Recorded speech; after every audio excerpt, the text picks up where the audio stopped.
Okay, so you are watching this video currently because you are trying to see which Genesis Coupe you're going to be purchasing in the future. So you're obviously interested in the Genesis Coupe because of its styling, because of its power, whatever it may be.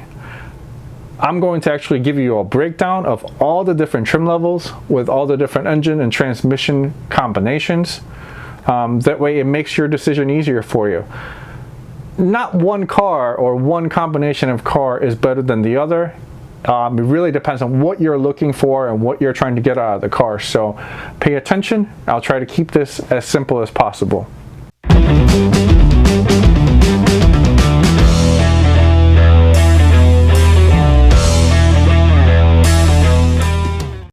So the first thing you need to learn is the lingo. The chassis code of Genesis Coupe is BK. From 2010 through 2012, we refer to it as BK1. From 2013 to 2016, we refer to it as BK2. And unfortunately, after 2016, the car was completely discontinued by Hyundai, and we have not seen a replacement yet. So with that said, the BK1 and BK2 both come with two different variants of engines, a 2.0 liter 4-cylinder with a turbocharger and a 3.8 liter naturally aspirated engine. So I'm going to talk about the two differences for you. Here are some of the OEM specs. So on a 2010 through 2012 BK1 3.8, you're looking at 306 horsepower and 266 foot-pounds of torque from factory, which is actually a very good number, especially for a car that's now 10 to 12 years old. So now you can pick up these cars for a pretty reasonable amount, and you can have fun right off the bat.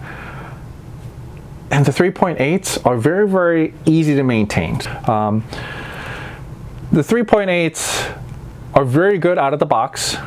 If you're looking for a car that you don't have to modify too much and all you really want to do is intake exhaust and just have fun with it, and you can even take it to the track on the weekends, you can even drift it, whatever you want to do, the 3.8 is definitely the way to go.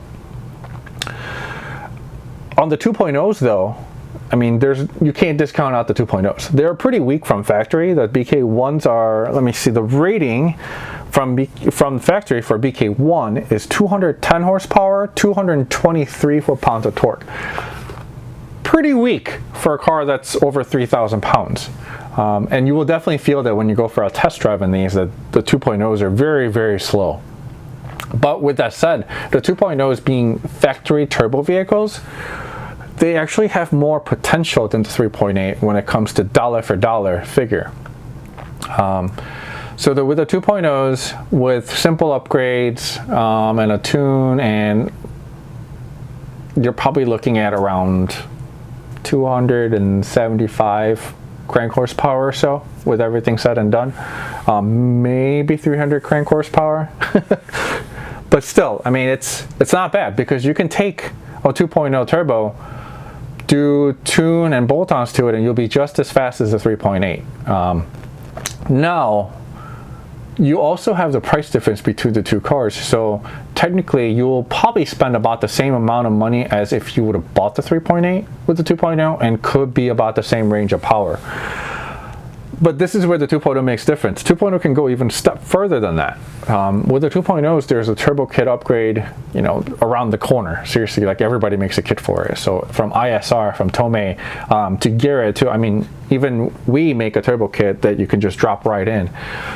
And on a BK1, you can safely make around 300 to 350 wheel horsepower, so which you're looking at around over 400 crank horsepower at that point on the stock block. So again, that's huge. In order for the 3.8s to make that type of power, you need to buy a full-on turbo kit. And even then, you have to really worry about the health of your engine. A lot of times the piston ringlands like to crack on the 3.8, so you might be spending way more money than what you were prepared for when you were buying just a turbo kit. So potential wise for tuning, for modifications, going further into the power range, the 2.0 is where you want to go. Now, with that said, don't discount the 3.8, because if you have the money, you're going to build the engine on the 3.8, put the turbo kit on it, and make even more power with less lag and blah, blah, blah, blah, blah. But for the sake of the video, we don't want to get into the crazy, crazy high, you know, $10,000, $20,000 bills. So we're talking just standard builds with, you know, standard parts that you can just buy right off the websites. So my recommendation, if you are looking for just a have fun car right off the bat, you know, with better reliability out of the two, the 3.8 will be the one that I would choose. If you're looking for something that's more along the lines of tuning, tinkering with, you want to have more than 300 wheel horsepower in the long run, the 2.0 will be the one that you want to go with. With that said, with both platforms, I would definitely go with the manual transmission over the automatic. 3.8 does have the ZF automatic, which is not bad, especially for the time, but it's not up to par with the current automatic technology, and it's a little sluggish. As for the 2.0, stay away from the automatics. The BK1 automatic 2.0 transmissions are just horrendously horrible. I don't even know if that made sense, but it's horrible, so stay away from it. If you own a BK1 2.0 automatic, please don't hate on me, but it's the truth.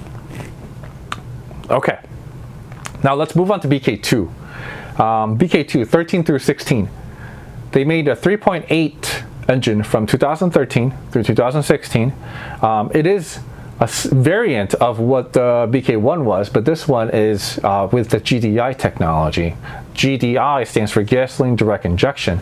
So with the GDI technology, they were able to squeeze out 348 horsepower and 295 foot-pounds of torque, which, I mean, great numbers, you know. So with that number, technically you'll have fun just just having fun with the way it comes from factory.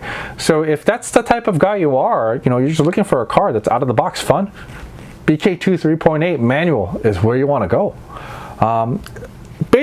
Basic things share with a lot of it share with the BK1 3.8s, like the catback exhaust and things like that.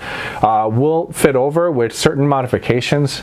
For example, the catalytic converters on the 3.8s, the flanges are slightly wider than the BK1s.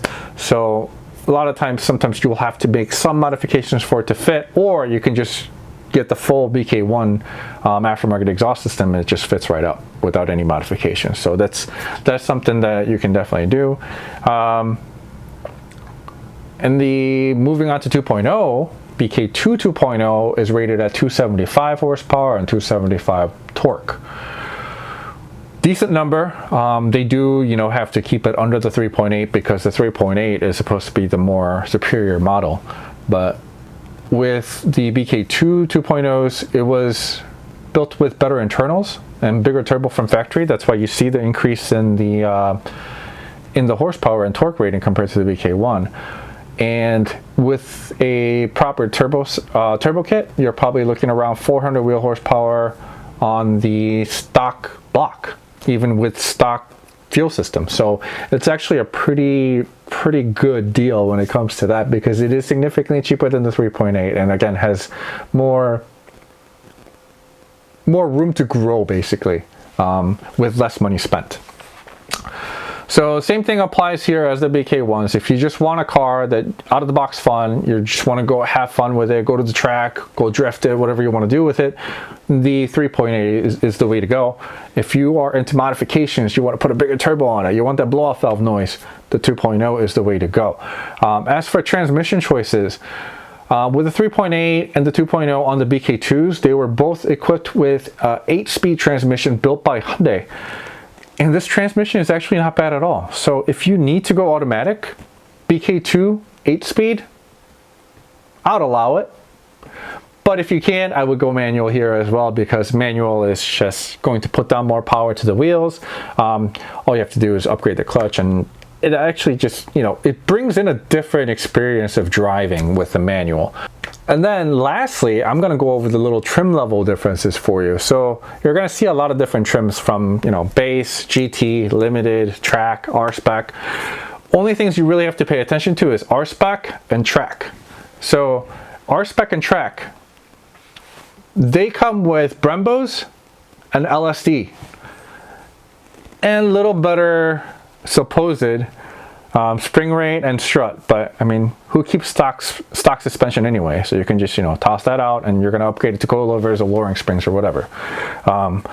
But the most significant ones that you have to really think about is the LSD and the Brembo brakes that these R-Specs and track packages come with.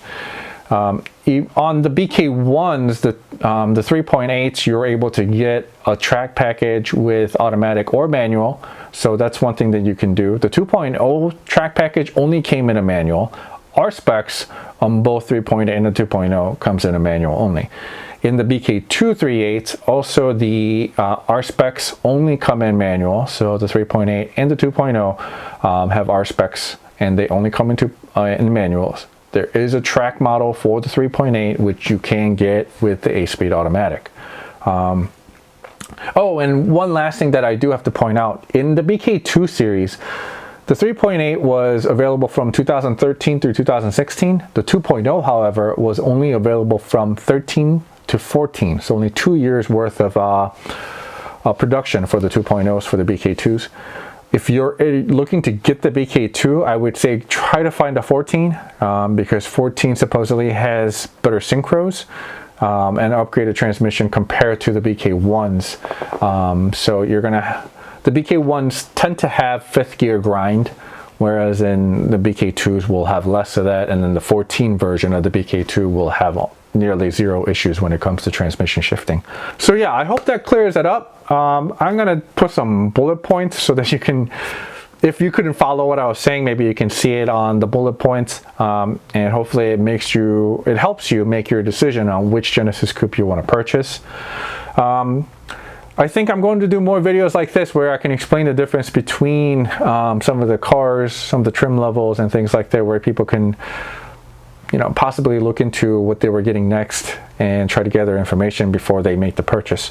So make sure you click subscribe, that little bell notification button, and share the video.